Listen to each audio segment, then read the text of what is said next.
record type of, you know. Right. Yeah, so we are live on Twitch, and I am with the founder and CEO, the Grand Poobah of eBash Video Game Center, Nice. Zach Johnson, Okay. and I'm Jason McIntosh, and I also am involved with eBash Video Game Center, but mainly do stuff for ggCircuit, the LAN Center software competition and redemption system. And we're just doing this Twitch because we wanted to talk a little bit about LAN centers in general and kind of pick Zach's brain a little bit on some different sections of LAN centers. And we get a lot of requests for people wanting to start one, and so this is kind of our process to say, hey, you know, we want to use our brains and help those that are interested in doing that kind of stuff. And yeah, you know, and J-Mac, one real quick thing, just as we kind of introduce what we're doing every week. You know, part of our problem is communication with all these different LAN centers, both startups and existing ones. And, you know, I spend probably 20 to 30 hours of my week now with this headset on via Skype with all of these different centers. And it might be a center that's been open 10 years, and it might be a center that's, you know, just in the planning stages. But one of the issues that I'm running into is that there's more requests coming in than I have time to help. And so this is one way for us to, not necessarily as a live broadcast, as much of an archive for people to refer to and reference in the future, but just a way that we can answer a lot of these questions and provide a lot of assistance and some feedback to multiple centers through one source. It's a lot easier to just kind of have a 15-minute to half-hour broadcast where we answer these questions and then can reference these, so that as I get more inquiries, I can just say, hey, hop into this video, video 3, video 4, whatever it is, that'll allow us to kind of help all these centers without taking so much of our time. Because again, we have a lot of things on the horizon that we're working on, and we don't have time to repeat the same task over and over and again. And I don't want some new center coming in that feels like they're not getting the attention and the time that we should be able to give them. And we'll talk about that today in today's episode as we go through the onboarding process of a ggCircuit center, and you can kind of pick out the ones that I've really worked with one-on-one a lot to see who's really using it to its full extent. So I just wanted to kind of preface everything with that is, you know, this is why we're doing it, as a reference, as a tool for LAN centers to be able to kind of come back to over and over again. And again, week to week, we hope to build it into a thing where, you know, if people want to watch it live, they can come on and ask some questions. We can answer them live during the show. Maybe even have a segment towards the end that we just answer some live questions. Right. So let's get into it. Okay. We're going to talk about kind of the LAN Center question of the week, and this is a big one because it's the basis for every time someone asks a question is, how much money does it take to start a LAN center? Yeah, I mean, that is, they may not ask that question first, but that question is always on the front of their mind. You know, how much does it take to start a LAN center? And that's, you know, a really broad spectrum depending on what you want to do with your LAN center. But we always at eBash, we specifically zero in on a $200,000 number. Now, that may seem outrageous to a lot of people, and let me explain a little bit of where we're going with that. But I've seen a lot of LAN centers over the years start up, and what they do is that they'll have a credit card with a certain limit, or they'll have a 401k plan that they can draw off of, and they'll come in and they'll design their business plan around the fact that they have $75,000, let's say, to start a LAN center. And so what then they do is that they go out and they start making decisions in their business plan, all building to that $75,000 startup budget. The problem with that is that you cannot, it's not a Subway type of business yet. So you cannot exactly identify, these are all the equipment that are all going to come from these different manufacturers, because month to month prices change in building your own computer or buying your computer and those sort of things. You never know in your local area what it's going to cost to get a sign. You know, Subway, I'm sure, has factories that are, you know, contracted to build a Subway sign that's all the same, so they know exactly how much that's going to cost, for example. But getting into this business, you don't really know your local ordinances and things, what the rules are as far as it takes, you know, so many square feet of the sign can be on the front of your facade of your strip mall or whatever. The other problem that I see is that people don't usually budget enough, so that for two reasons. Number one, to have enough seats in their facility, but then also to get through the first 9 to 18 months of ramp up. And we've just seen that exactly in the last few months of our Indianapolis store we opened, is that, you know, the first year you've got to be able to prepare for the word getting out and people getting to know your center and what you are and what you're about. You cannot expect to open the doors, be cash flow positive from day one. So one of the things that we always say is that you need to have probably 6 to 9 months of cash reserves when you start the business to make sure you get through those times. And then you also have to have enough systems when you start. So your budget to start has to do with, I always use the movie theaters as an example. Movie theaters by over the years have all consolidated into these big megaplexes. There's not very many 1 and 2 screen theaters left. And if you go on a Tuesday night, generally you'll walk into a theater and you'll see, you know, maybe a dozen people in this theater that seats 200 people. And you think, well, what a waste of space and personnel and air conditioning, electricity, and everything. You're doing the same expenses as you would on a Friday night. Well, the key is that on Friday and Saturday nights, you have to maximize your revenue. So if you start with a budget for your LAN center of $75,000 and work backwards, maybe you can only get 25 stations in your LAN center. And you think to yourself, we'll just build it as we get busier. Well, I can tell you right now that's never going to happen. And we've seen this over and over again. You're never going to get busier because people come in on a Friday night and only 25 people can be in your store. So if the max you can pull out of a person on a Friday night is $20 and you have a little bit of a rotation, you know, you may be able to max out at $1,000 in sales on a Friday night with 25 stations. You start thinking about that and you start thinking, okay, there's 2 weekends, nights in a month, Friday and Saturday, or in a week, and then you got 4 weeks in a month. There's basically 8 days you can make your most revenue in a given month. Sunday through Thursday, you know, you're just hoping to maybe pay the bills those days, but your money that you're making is on Friday and Saturday. If you don't have enough systems, you don't have enough space, you know, that's the biggest failure that I see in this LAN center industry is they start small and expect to grow, and it's impossible to grow because people don't have anywhere to sit.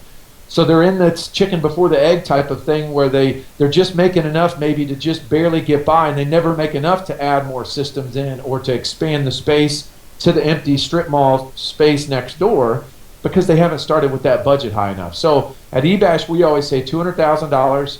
You know, that can fluctuate, you know, as low as we've started them for about $125,000, and we've spent as much as $250,000, depending on the city, depending on the space, depending on all the other things. But $200,000 is a pretty good target point to shoot for. If you're under $100,000, unless you're in a space that you can share rent with another place, and there's a lot of other things going on, then chances are under $100,000, you're pretty much just doing it as a hobby and as a charity event, and you're just going to never make that money back.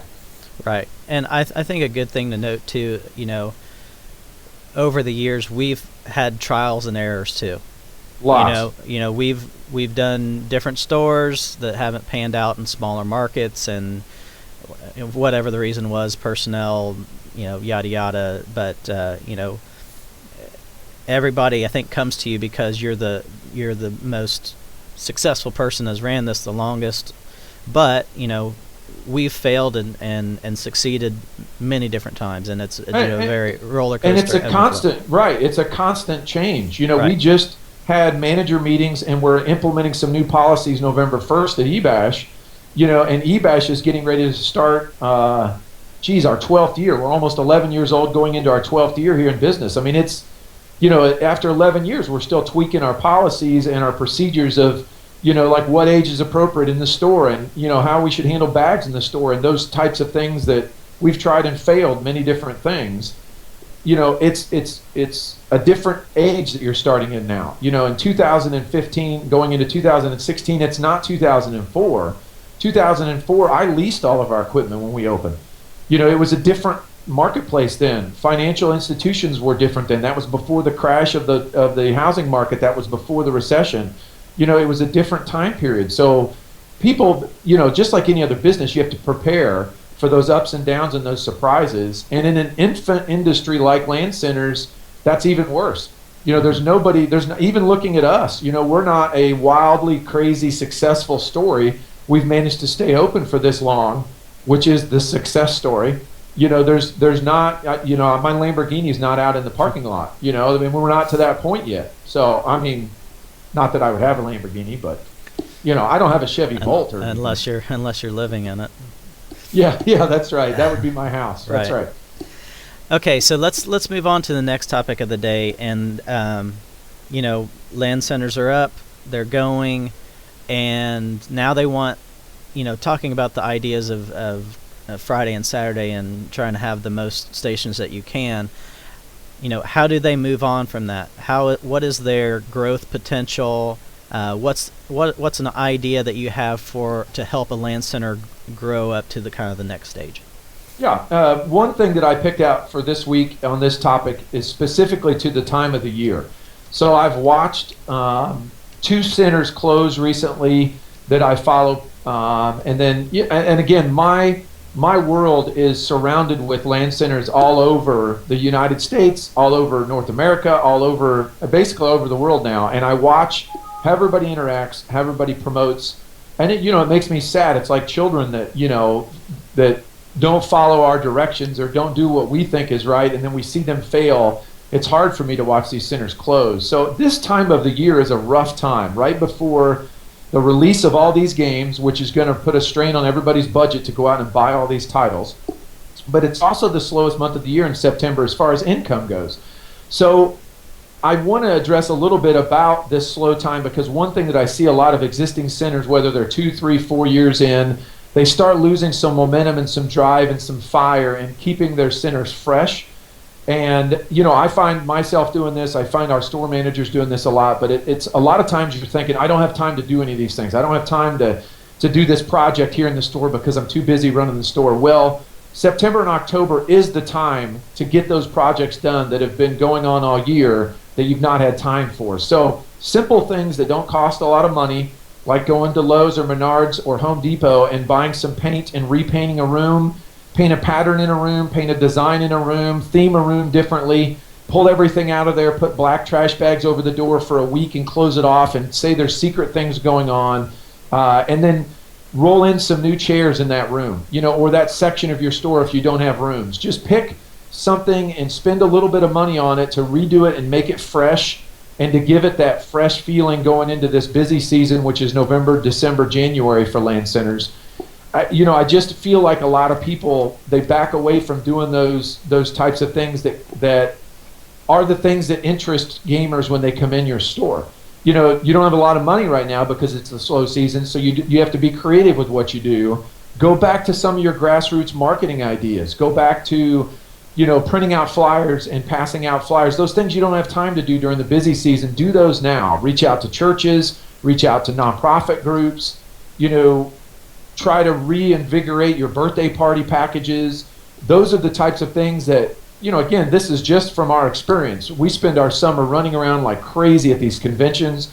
JMac, we go to Kansas City for a week. We come back here. We're in Indianapolis for 2 different weeks.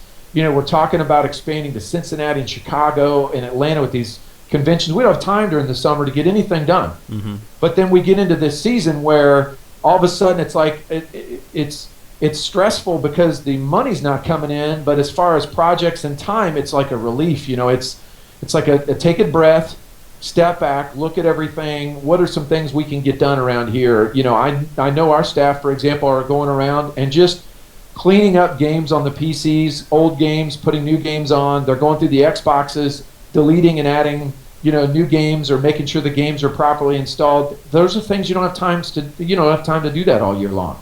Right. So use this time of the year while we're in the slow season to get all those little projects done that don't cost any money or don't cost very much money, that'll give your store that boost going into the busy season. Yeah, just kind of quick examples. Here we're rearranging 2 rooms. We're cleaning out a storage room to make room for more stations in the Indianapolis store, and that it would be impossible to do that for us in the summer with higher customer base and then all the other ancillary things that we've got going on. Literally at the end of that time period, we started shipping things out of the Indianapolis store to clean that room out, so that we've got this group of Smash Brothers players that come every Sunday. And it's now, 60, 70 people sometimes on a Sunday, and we want to give them more space. We're not spending any money to do this at all. I mean, to my knowledge, I don't think Creed, our manager in Indianapolis, has spent anything getting that room ready other than cleaning it out. It used to be a storage room. We're cleaning it all out and we're moving the CRTs and everything in there for the Smash guys. But one other thing quickly on my notes as we kind of finish this off is the biggest problem I see when guys get slow and gals in the LAN Center business is that they start changing their hours. And to me, that is a humongous sign of demise in the long term. Like, if you're constantly open 7 days a week and you have a fixed schedule and it gets slow, and I see LAN centers start to say, okay, we're going to close earlier during the week now, or we're going to close on Mondays, or we're going to close on Sundays, our slow days. To me, that is like a red flag going up that you're in trouble. Like, instead of adjusting, like in their minds, they're thinking they're making a good business decision. Like, I'm gonna lower my cost because my revenue coming in is not as high, and I just don't have the money to keep it open those days. But instead, they need to buckle down in just a week or 2 weeks worth of hitting the ground, passing out flyers, knocking on doors, kissing babies, or whatever you talk about, J-Mac, when you're out, I kiss policing. A lot of babies. Right, you've kissed a lot of babies in your day, but go do those things. Don't change your store hours. Be consistent with your store hours. Unless you're a brand new startup and you're just trying to figure out your clientele, if you've been open for a year or two, don't start changing your store hours because customers pick up on that. Then it becomes confusing. I can't remember if they're open on Mondays or if this is Sunday, they're closing early or whatever else. And they'll know. They'll know you're in trouble, and that then makes them hesitant to buy your monthly membership or, reach out to their friends and invite their friends to come down. I mean, it's just a bad sign to see that somebody's starting to change their hours. You just don't want to see that happen. Yeah, and I kind of go back to what you say a lot of times is that it's not going to make any difference whether you close early or not. You're still going to be spending the same on bills and utilities and all that kind of stuff. Right, and again, these smaller shops that are run by the owners, you don't even really have to worry about the time. And I do this, and this is the first year I've not done this, and we're really paying for it financially, and it's stressful, but I just have so many other things going on. But I've always, in September and October, taken back over the counter from myself, because I cost the company nothing extra, and so I can watch the counter, especially during the day when it's not slow. We don't have to change our hours at all. We save costs because we don't have an hourly person at the counter. And then I focus those hourly people so that they don't lose too many hours. I don't want to stress my staff out. I book them more on Fridays and Saturdays when we're busy and have them start running events and getting other things going to try to get people fired back up and ready for the busy season again. So, there's a lot of other options besides closing your store. Your electric bill is $1,000 a month. You can tweak it here and there a little bit and maybe save $50 a month on your electric bill. But if you're on the edge of $50 a month or not from closing down, then you have a lot more trouble than trying to close that extra day a week to save some electricity. Right, and yeah, I was definitely going to say, talking about you retaking over the counter and putting in your hours, because hey, if you're trying to start this LAN center, it's your sacrifice, it's your business. Right. You have to put in whatever hours you have to take to make up for the slow, busy season. And it's like every other business in the world. It doesn't matter if it's a restaurant or a convenience store, a retailer, a boutique shop. It doesn't matter. The owners, especially in the beginning, have to be super involved with it, to make sure that it gets off the ground.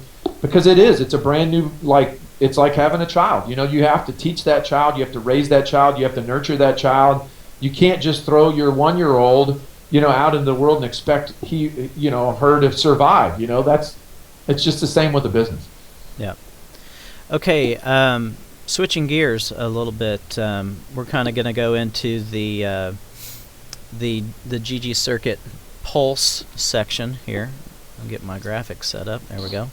Yeah. So basically, with this, we're trying to do, before we get started, let's just talk a little bit about ggCircuit because I don't think we haven't touched on it yet. So go ahead. Right, and we don't want this to be a commercialized spamming of all the stuff that we want people to do with ggCircuit. However, it is become evident to me that we try things, we get things out there, we make things available to centers, and centers really like it that ggCircuit is pushing forward and getting some of these initiatives done for all of us as a group. So this is, it's not a shameless plug as it might seem. ggCircuit to us is my effort to be able to leverage multiple centers in different areas to sponsors, to manufacturers, to publishers, to be able to get all of us a deal, because we're stronger as a group than we are as individuals. So we're going to hit a lot of our stuff will have to do with ggCircuit, because again, that is our personal initiative to roll out bigger and better programs for LAN centers all over the world. Yeah. So, you know, in the Pulse section today, we're kind of getting LAN centers that are in ggCircuit or interested in ggCircuit just kind of updated on what's going on. Yeah. So talk to me a little bit. There's been a lot of question that we've had in the last couple of weeks because we tried to sneak in some new features and that kind of stuff. But the number one question has been talking about these gold memberships and prizes connected to gold memberships. I'll put it that way. Yeah, so the ggCircuit system is, we basically have LAN centers that pay a monthly fee to have the software put into their center and connect everything and run everything for their center. And we're adding in a new level for players to be able to purchase gold memberships on a monthly basis. And they'll be able to do that two ways. They'll be able to do that with their credit card if they want to directly on the website, or we're going to be able to make gold membership vouchers or tokens available for each LAN center to sell in their center to players, so they can then price it however they want. The purpose of that is that the players then will be able to generate some funds to help pay for development and take a lot of that burden off the LAN centers, and then also pay for additional prizes to be put into the gold membership vault that aren't prizes that come free from sponsors. So the prizes that are in the gold membership vault will be prizes that we pay wholesale for, that we buy through our distributors, and then send out to the LAN centers to give to their players. Whereas if, you know, for our season that we're in, Razer and Alienware provided prizes. Those are prizes that anybody can play for, anybody can win. You don't have to be a gold member because they're provided for us from those sponsors at no charge to ggCircuit.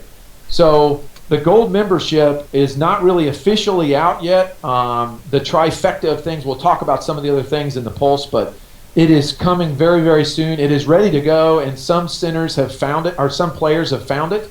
You know, we've had some players sneak in and realize there's some prizes that are only available to gold members, and then they found their way to buy a gold membership, which is fine. You know, we sent those prizes out, but it's one of those things that we're ready to roll out, and, you know, we're shooting for like a November 1st to 10th time frame. Okay, so I was just going to pull up kind of a, I don't know if you want to show the skin mock-up or not, but let's talk a little bit about the Smart Launch skin integrated with ggCircuit and what that means. Right, so the Smart Launch skin, which a lot of centers have been anxiously awaiting for, is, you know, ends up being a pretty complicated process, and it's taken us months to be able to set up the development environment for our crack team of developers to be able to build in the communication between the Smart Launch server and the ggCircuit. We call it the client, which runs on the Smart Launch server right next to it.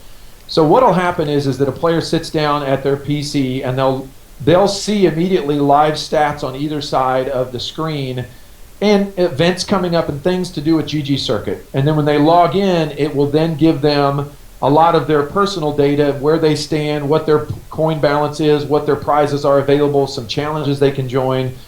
But behind the scenes, what's actually happening is a player sits down and logs in, and that goes back to the Smart Launch server to authenticate. The Smart Launch Center server then asks the ggCircuit client if that's a ggCircuit player, which then goes out to the web, to our servers, verifies who they are, comes back to the client, says, yes, here's who they are, sends that to the Smart Launch server. The Smart Launch server sends that back to the client, and then it throws all their data on the screen. I mean, it's a pretty in-depth process. And, you know, I think when we announced initially that we would hope to roll it out in 2 or 3 months, and now it's been about 5 months, I think we underestimated the working together with an entirely different company, being Smart Launch, to get all this to happen. Now, that being said, in the end, we're sitting on a development environment that is spectacular and will make a huge difference for us rolling out cool new features in the future, like they've asked for, as far as like a player redeeming coins for time at their station and automatically adding the time to their account.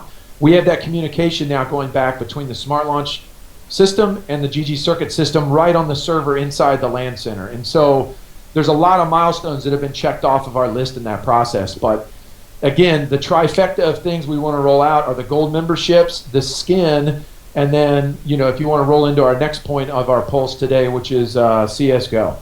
Yeah, and we actually had a question from Game Haven in Connecticut about not only CSGO, but when can we anticipate other games, which I think is great to touch on. Yeah. Okay, so Counter-Strike Go. This is currently ggCircuit integrates with League of Legends, Smite, and Dota through Steam. And our next one we've been talking about for a while that we want to put in the system is Counter-Strike Go. So tell us a little bit about the status of that. Counter-Strike Go obviously is a huge LAN Center game, and we've wanted to support from the beginning. When we dove into it more, it's not as simple as connecting to an API like our other games. So the API interfaces provided by game publishers allow us to grab stats very efficiently and effectively right from their database with an approved and certified interface from the developer. CSGO used to have one. It's been abandoned about a year ago. All the CSGO sites that used to use it have old data and they're not updated. So what we're having to do there is that we're having to build a small client that will run on each of the PCs in a LAN center and grab what CSGO calls demo files. So if you log in as a CSGO player at eBash and sit down with your own Steam account and log in and play, you play a Steam game, it creates a demo file in the local drive there of everything that you want to know about that game. I mean, it's way more in depth than any API we've ever been able to access, but it's a file that sits on that computer. And so what we'll do is we'll recognize when someone logs in and they're connected with Steam and they're tracking CSGO, we'll quickly grab those demo files, FTP them to our server, and then we'll do all the magic on our server as far as splitting that apart, pulling all the appropriate data out, and assigning it in our database to that player for that match. Now, there'll be really cool stats that we'll be able to put out there, and we'll be able to put replays, links to replay the matches and watch the match in real time, way more things that we can do with these other systems.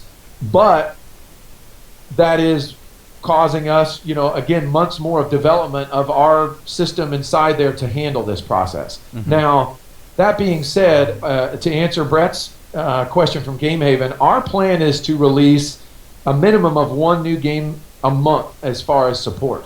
Now, the problem is that we focused all of our development on the skin, and rolling out the skin is our primary function right now. So once that's done, once the gold membership's done, which it already is, and once our first title that we're ready to launch as CSGO is done, which should also be in November, then we will focus on making sure that we're rolling out at least support for one new game a month. Now, from the top, from a lot of these sponsors, there's some people that are pushing us to integrate their game, and they will give us access to their game for all the LAN centers to get for free. So there's a lot of other motivating factors into providing at least one new game a month, besides the fact that we want to keep fresh content for the gamers. Mm-hmm. So, again, there'll be things that we do. There'll be months that we launch maybe 2 or 3 games, and it might be a PC game, a PS4 game, and an Xbox game one month. Right. And it might be, those sort of things. But our other plan, again, is to help fund some of this development from the players, and through that gold membership program, allow them to have early access to these games in a beta form so they can get started on the leaderboards and get an early head start on pulling in coins from those new games. So again, the trifecta of this is the gold membership, the skin, and CSGO, and new games coming out all at one time. I know to this point, I don't even know if we've talked to many of the centers about console integration. Go ahead. I know that was our thought, months ago, that we wanted to do that kind of thing. But can you touch on a little bit that one of the questions I'm getting in the chat is regarding specific games. Is there any I don't want to get centers' hopes up that definitely we're going to do this game and we're going to do that game, but right. what's on your wish list? Well, the one thing that we did is that a good friend of mine that ran a Xbox achievement site a while back has a Microsoft developer connection and license, and he created for us an API that will get us a little bit of data from Xbox One. So specifically from the Xbox One, we can take a live tag, we can get all their achievements, which is just kind of okay. It's a fun thing to track, but we can get some stats from some of those games as well. So, for example, I know with Advanced Warfare for Call of Duty, we can get a few main statistics like wins and losses and kill to death ratio and things that we track now for our other games. We can get those things now, and every Xbox One game has between 1 and 5 stats it provides through the Xbox One interface. So not through Call of Duty, not through Activision, but through Microsoft and the Xbox One interface. We have that built. We have the ability to pull stuff out of there now. Again, it takes us between 3 days and probably 2 to 3 weeks to integrate a new game. But all of that has been kind of put on hold to get the skin done. And once the skin's done, then that development time can roll back on rolling out these games. So our intention is to get FIFA, for example, is a worldwide big game that we can pull out international, like there's a ranking system in the game, so we can get their ranking number and we can get their wins in the game. And I don't remember what the third stat is, but that will work anywhere in the world for FIFA, the latest FIFA game on Xbox One.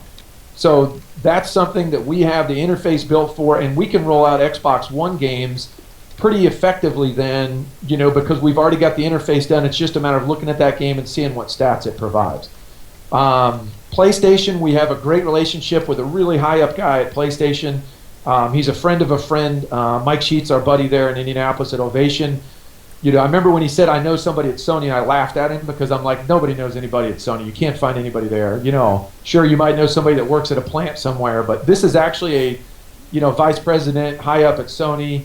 He's supported eBash with some PlayStation 4 systems, and it seems like he's very interested in what ggCircuit's doing around the world. So I think, he and I talked about maybe like a Rocket League type of competitive system on the PS4 being rolled out at LAN centers, and then specifically targeting like some high school groups and putting these PS4s in high schools around LAN centers for practice, and then they go to the LAN centers to compete in Rocket League matches. And again, then integrating that with stats and being able for players to play on PS4 and earn coins for stats in Rocket League.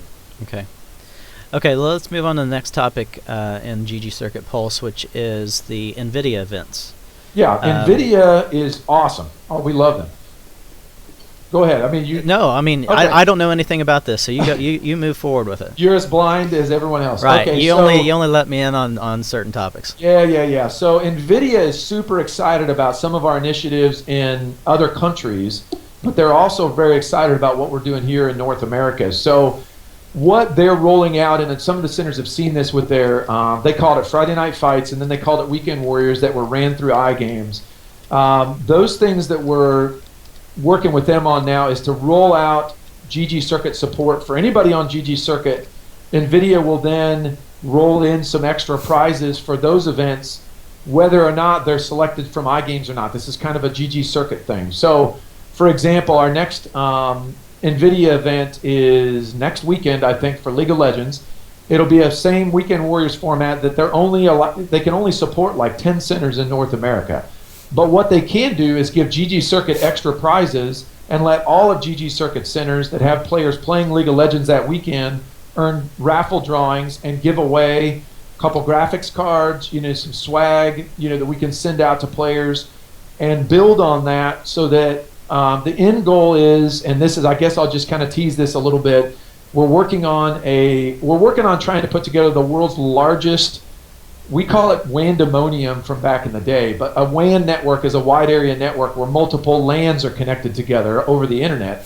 So New Year's Eve, we're working on a WANdemonium event, and we're going to try to shoot for, as long as ggCircuit's growth continues, we're going to try to shoot for 5,000 PCs in one WANdemonium event on New Year's Eve, sponsored by Nvidia.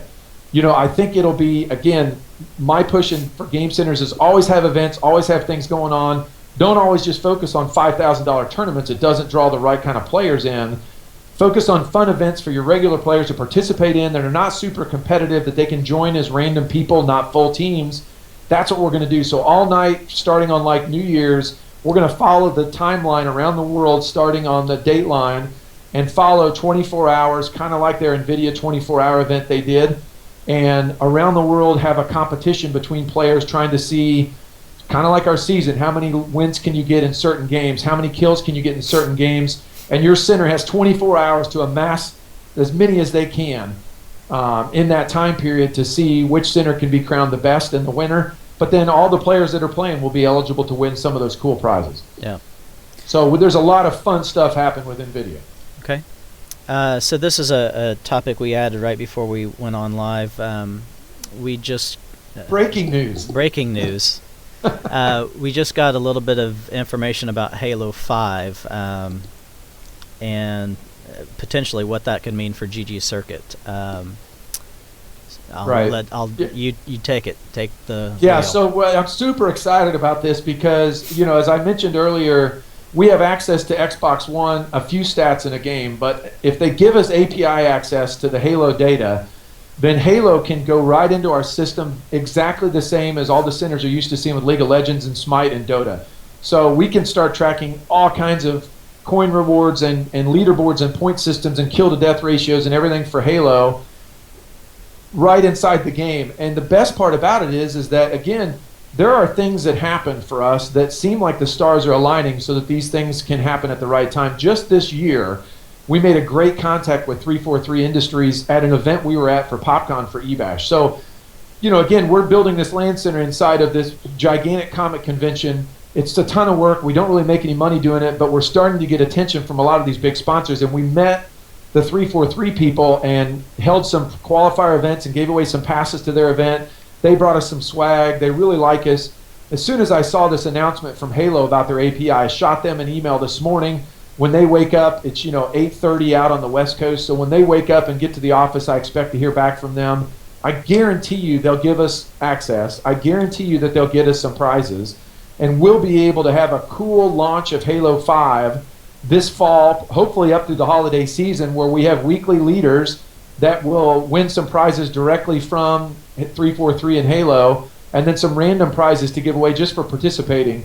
So I'm super, super, super excited about that. I mean, if you want support for other things besides PC games, all we need is an API access. That's all we need. Mm-hmm. Yeah.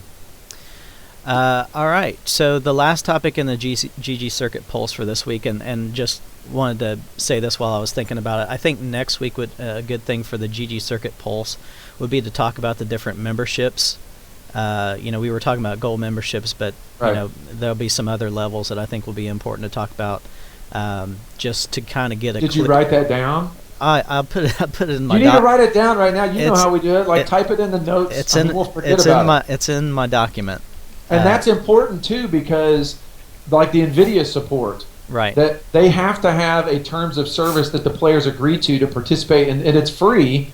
So that creates for us the bronze, silver, and gold membership groups. So we definitely want to touch that next week for sure. Yeah, I think that's just kind of giving the centers also a clearer picture of what's going on with ggCircuit and what's it going to cost their customers and what's it going to cost them and that kind of stuff. But when majority of it, they can get good access, for free. Right. Right. But okay, so the last thing I'm going to talk about, and I'll kind of take this over. I'm going to put the browser up here on the screen, is the sneak peek of the new ggCircuit website. And I don't really have a great view here. It's not going to be perfect, but that's okay. So we've been working on a new ggCircuit website because eventually we're going to integrate both the stats website where both centers and players go into an admin, and we're going to migrate those two together. It's going to be somewhat of a slow step-by-step process, but we are about ready to at least put in the home page of the new ggCircuit site. So what we're trying to do with this is make it very easy for LAN centers and players to sign up properly. Right now this is pulling some data, pulling the latest prizes, pulling the latest leaders, both center-wise and player-wise, and we just want to give them a view, a 20,000 foot view of ggCircuit in a very simple manner. And then they'll be able, once they log in and once they create an account, to see all the things that they see on ggCircuit.com eventually. Right now they'll see the admin as is, but this is a process that's going to be coming very soon, is when we're going to finally convert from the old ggCircuit to this new ggCircuit. So we just wanted to give you a sneak peek here and tease. Yeah, a tease. You're such a tease. Right. All right. Let's see here. I'm gonna make sure I'm back on Skype.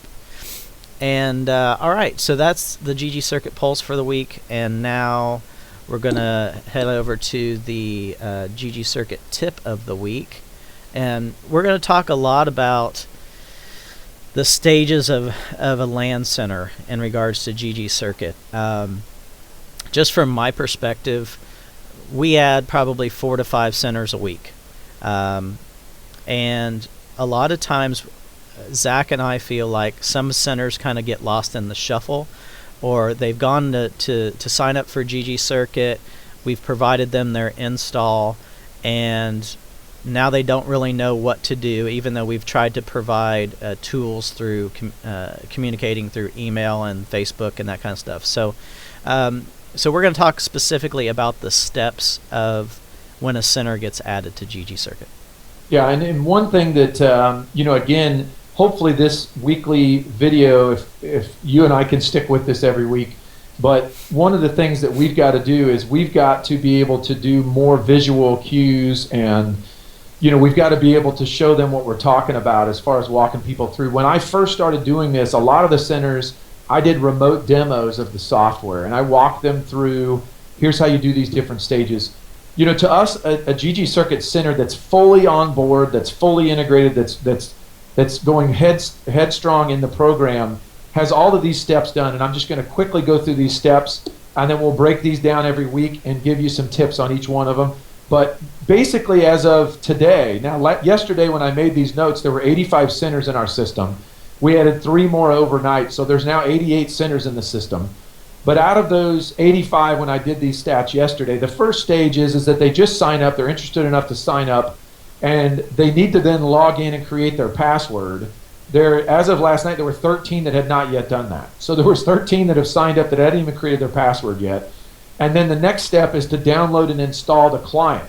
We've only had 62 of the 85 do that. So there's about 20 of them. Now, some of them are not yet open. There's a lot of reasons why you're in those stages. Those aren't really the stages I'm that concerned about. It's these next few stages that we talked about. So once they've downloaded and installed the client, they're starting to earn their coins. So there's 62 of them that are earning their coins right now. There's only been 23 of them that are using our slider program, which is the demo that goes onto a screen up in the store that can be running. It could be running on a 22-inch monitor at the counter. It could be running on a 32-inch old LCD on the wall. It could be running on a projector. We don't care how you run it. Just set this up, because it gets the players talking about it, and it will make them ask questions of your staff and learn more about the system. So if 62 centers that are earning coins in the ggCircuit system, there's only 23 that are running this slider program in their stores. So imagine the trivia sets that you go to Buffalo Wild Wings or one of those wing places and you play trivia against people. The reason why most of them do it is because they're looking around and they remember there's trivia there. They see it up on the screen and they get the little box and they start playing. They want to see their name on the screen. The guys in the Facebook group, that's one of the things they talked about. They love, I think Ryan said this from Golden Gun, they love seeing their name on the screen. They love seeing their name in a top 10 list. This is how you give them kudos right there inside your store. Yeah, just so you know, Zach, I'm pulling the slider up right now, just kind of so people can kind of get an idea of what it looks like. So and this continue. and again, I don't know how many people realize this, but they basically have developers at their fingertips. If they have ideas for something that'll work for a lot of centers, we can integrate that and put it into the slider. And we would welcome a lot of feedback and some ideas on what to put on those sliders that you think your players would want to see, because chances are what you think is the same thing other centers would like to see. Now, not picking on Devin or anything, but we're not going to put an e-vape slide on there, because hardly any other centers do e-vape, but that's a big part of his business. And we may want to make it available for him to add, a custom slide of his own that only his center would be able to put up on the screen. So, those are things that we want people to start focusing on. Now, besides the slider, there's a lot of other pieces that we've built for centers to put these stats out in front of their own players. So you could have a kiosk running, which again could be a keyboard and an old PC with a web browser up on your front counter off to the side for players to log in and see how many coins they have. This is important for console players. If you're on the Wii U, the PlayStation, the Xbox, unless you open a browser on those, you really can't go look up your coins if you're a player. Have a place where they can look up their coins and see what they have to spend. The Facebook tab, the website widget, those are easy to implement. Or this guy you're looking at here, JMac, you give him access, he'll log in and have it done in probably 15 minutes for you, either on your Facebook page as a tab or on your website. It's your stats. You're not promoting anybody else's stats. It's your player's stats in a leaderboard, active content on your Facebook page, on your website that you don't have to do anything with. That's ggCircuit's basis, is automatic promotion and updating of stats and players in your center that you don't have to have an employee update. Yeah, let me show a couple of things that you're talking about right now. So this is the coin kiosk that I have up on the screen right now, and if you look up at the top, you can see the web address. And I've had a couple of people ask for new emails, maybe older centers that got the original welcome email and don't have the new links and that kind of stuff, so I can send that kind of stuff out. But for this Get Coins, I just made some new changes, and obviously paying attention to our Facebook, our ggCircuit centers Facebook that you've been invited to. I put a lot of updates of where things have changed and links and that kind of stuff too.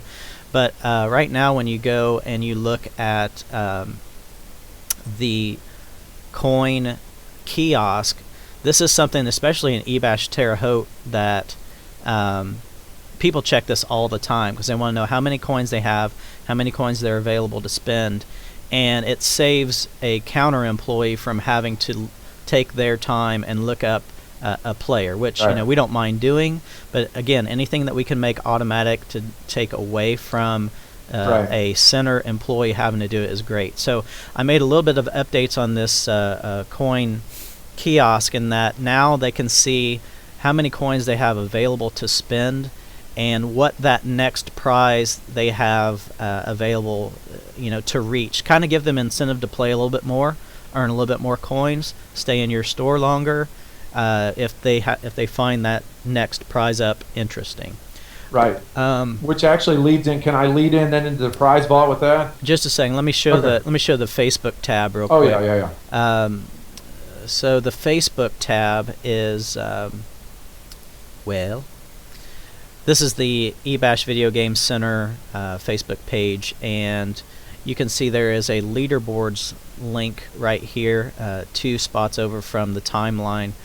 And what we have done is we have gone in here and basically integrated the ggCircuit widget that you see on the ggCircuit website, and we've integrated that directly into Facebook. You can see it on the ggCircuit Facebook page. I want to say Game Republic integrated it. I think Golden Gun, definitely PC Gamers, and I've helped all of them get that into their Facebook page. Did Overzone do it down in Brazil? I think so. I thought you set up like a page for them. Yeah, I think they did it pretty much on their own.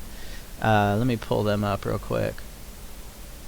And part of these things, the centers that are doing all of these, using a lot of these tools that we've provided, are the ones that are ranting and raving about the system and seeing the most benefit from it in the store. So these are all keys into making sure your players are aware of it, and they can see their name in lights. They can see their name on a leaderboard. It's just, these are all things that are just your center's players. You're not integrating that with anybody global, so that way, somebody in your store can be number 9 out of the top 10 and probably doesn't rank in the top 100 globally.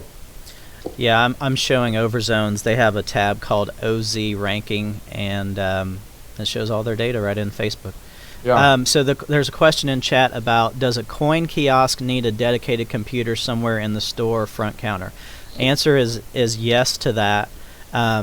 But you guys should have a lot of computers. I don't know all the different. I mean, it is. It's like a desktop, not a gaming PC. Yeah, literally just a browser. All you need is a laptop or a Google Chrome book or something cheap that you can put on a counter that you're not afraid to let your customers use, and pull up the website. That's all you need. All you need is a laptop with an internet connection. Okay, Yep. Back to the Skype thing. So continue on with kind of the stages of the LAN Center. Right. So right now, as far as numbers go, like I said, only 23 are using the slider. Only about 4 are using the kiosk, and there's between 4 and 6 that are using the Facebook tab and the website widget. Which again, these are all things that we'll be happy to help you put in your site. If you don't have the skill set or the time, we would love to have you put that stuff in there because it gets the word out to the players. You don't have to rely on you or your staff remembering to tell every person that walks in the door everything about our system. But then we're down to the biggest one for me, which is the prize vaults in the stores. The premise of this is, sure, they like to see their names in lights, but we want to give them purpose for going to LAN centers. It's not just a social gaming experience. That's a great part of it. But, we want you to come here and play here because you can do something that you can't do at home, which is earn points, earn coins in these games for doing the same stuff you're doing at home. But here it matters. Here you can use those things. Again, we've made it so the local prize vault, you guys, all these centers can put in local prizes, being game time, snacks and drinks, T-shirts, hugs from the owner. You could make up whatever prize you wanted to put in there at whatever prize amount you want to put it in at. So you could put 5,000 coins for 1 hour, and you could put 5 coins for a free hug from an employee. So put whatever you want in there, but please put some prizes in your local vault. Right now, there's only 30 of the 62 centers entering coins have taken the time to put at least one prize in their prize vault. Now, if I broke it down for you how many actually have put it in there to use, it's even more pathetic. Let me give you this number. The number of centers that have redeemed local prizes at a rate of only 1 per week. So 1 winner a week, which is the whole purpose of this redemption system, is to make players win something and then make a big deal of it so all the other players want to be like that player. Yeah. So 1 prize a week, there's only 14 centers that are giving away at least 1 local prize a week. And again, it can be anything that doesn't cost you money. So there's no reason why you should not use this system at all. I would say a great example of this is the Gamers Funk in Utah. They have 5 prizes. Yeah. In their prize vault, but all 5 of those prizes are non-tangible items, kind of, sort of. It's headset rentals, yep. An hour of gaming, a overnight LAN party, and something else I'm not thinking of. But I mean, that's stuff that costs Michael Winger, who's the owner, nothing. It keeps the customer in the store. It allows them to use their equipment. It gives them an incentive to buy other things in the store because they're in the store longer. And and everything is you can set a quantity. Yeah. So you don't have to take a risk of like 500 people coming and buying something. So just go get a $25 Riot Point card and put it in your local prize vault, and you can put quantity of 1, and basically it's the first person that earns enough coins to redeem that, and put it at something crazy. Put it at 10,000 coins. Right. It doesn't matter. The players love saving up their coins and seeing who can get there the quickest. And again, you could budget your prize vault based on the quantities you put in. So you could even say, hey, I only want to give away 10 Mountain Dews a month. Then put Mountain Dew in and put a quantity of 10, and as soon as those 10 are gone, they're done for the month. Yeah. You don't. But the opposite of that is what we do at eBash. And at eBash, we've given away almost 8,000 prizes in the first probably 11 months that we've been running this. And we have everything in our store has a coin value. And we just went back through and raised them all because, again, you have the ability to change your local coin prizes anytime you want. So now with gold members earning 20% more coins and some other things going on, you can adjust those prices anytime you want. It's just like you would change your candy bar prices if the costs go up. So again, the stages of getting into this program, it's not just getting the ggCircuit client installed and getting your players on the leaderboard. It's promoting it through the sliders, the kiosks, the Facebook tabs, the website widgets, and it's putting local prizes in that you can take pictures of. The guy that finally saved up enough coins to win something, put it on your Facebook page. and then you all of a sudden attract 50 new people in from giving that one prize away for that one winner. Yeah, let me answer a couple questions that we have going on in chat right now.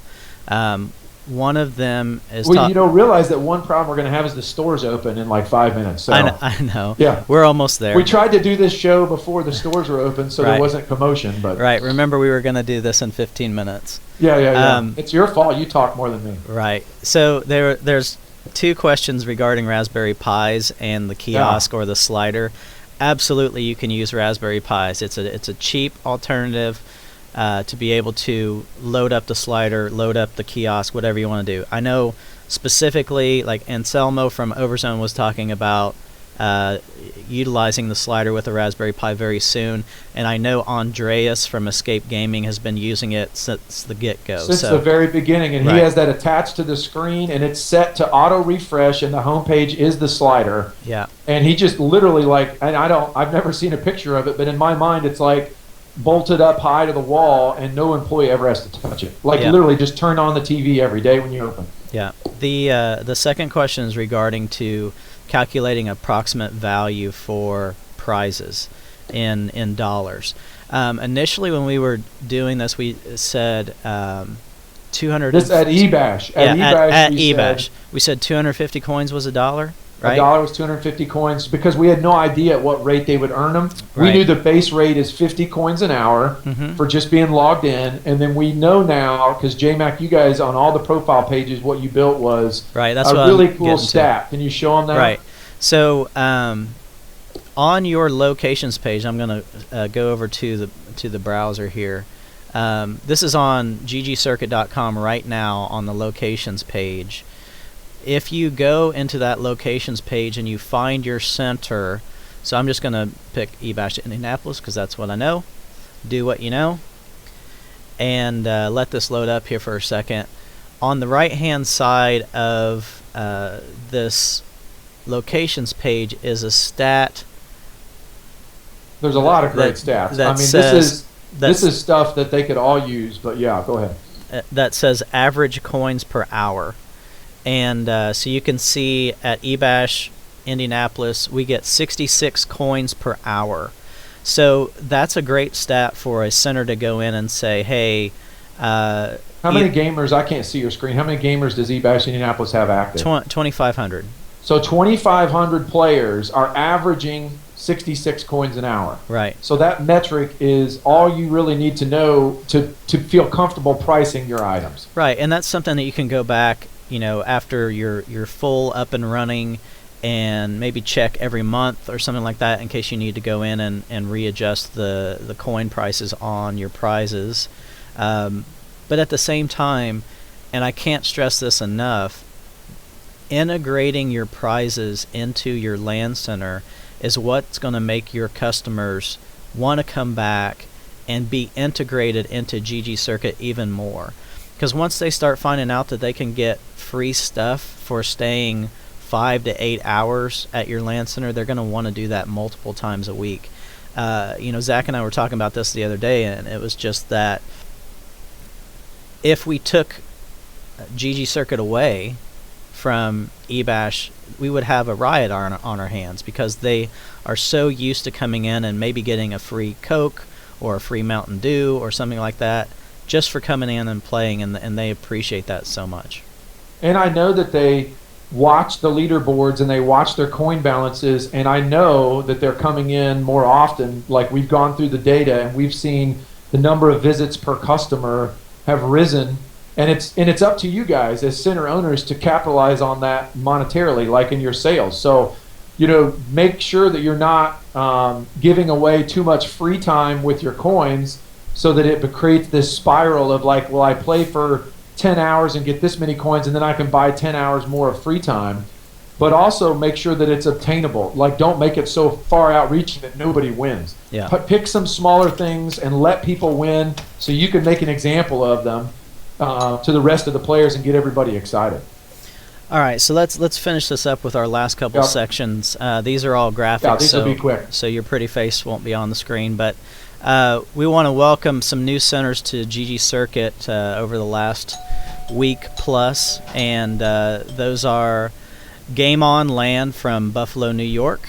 The Grid Cyber Lounge. I did this graphic real quick. Obviously, it's Chino Hills, California, in USA, not in Buffalo. It was a copy and paste error. Game City, which I love their little logo with the Pac-Man ghost on it. Game City from Malmo, Sweden. Hajwala Games from Abu Dhabi, United Arab Emirates. Section 9 from Fargo, North Dakota, United States, and finally Nitro Gaming from Lima, Peru. The last section of the day today is we want to talk about the ggCircuit fall season first 3 weeks winners, where each week of the fall season we're giving away a Chroma keyboard and a Kraken headset. And so those winners from week 1, number 1 was Milmer from Bash Brothers in Colorado. He earned 1655 coins for week 1 of the fall season, and he earned a Chroma keyboard. And that, just real quickly, those are entries into the raffle. So our system will raffle off based on the number of entries. So there was 274,080 entries that week. Mm-hmm. Basically, anybody that earned coins during that week in League of Legends, Smite, or Dota. Right. And so Milmer had 1,655 chances out of 274,000. So it's kind of a neat little system that we built up for our sponsors to be able to give away participation prizes, so that it's not necessarily just whoever plays the most in your center and will win. Right. And then for the second one was PChem557 from Local Battles. He won a Kraken headset with 1046 coins. Week 2 winners was Kiki Dur 01. I'm going to butcher these names. Yeah, I love it. From Golden Gun Gaming, 2335 coins, won a Chroma keyboard. And then Ryuk from Sector 1 in South America won a Kraken headset with 1518 coins. Finally, week 3 winners, Levi94 from eBash Terre Haute. 1,600 coins, won a Chroma keyboard, and finally Dcast from PC Gamers in Hawaii, 298 coins, which is a very low amount, right. And he was very lucky to win. Out of 275,000 coin entries, he only had 298. So it was, again, I love this system, that gives just participation points that allows them a chance to win one of our prizes from one of our awesome sponsors. So thank you, Razer, for providing those for us this season. And Alienware is our grand sponsor. We'll be providing a PC, either an Alienware Alpha or we haven't even found out yet which one it is. So that's the coolest part about it, is it could be anything ranging from an Alpha to one of their new laptops or one of their new. Man, it would be awesome if they. Hopefully next season, maybe not this season, but they'll give us one of those Area 51 PCs that have that triangular case design. Those things are cool. Yep. All right, so let's wrap it up. This has been ggCircuit, Twitchcast, and we'll see you next week. Yeah, if you got any questions or anything else, hit us up. We'd love questions. We'll address them. So hit us up with anything in the Facebook group or email us, and hopefully this will promote and get a couple centers a little more on board. Okay. Well, this stream will be live via Twitch to rebroadcast, and we'll probably also throw it up on the YouTube channel. So we'll see you next week. All right. See you, J-Mac. Thanks, Bye-bye. buddy.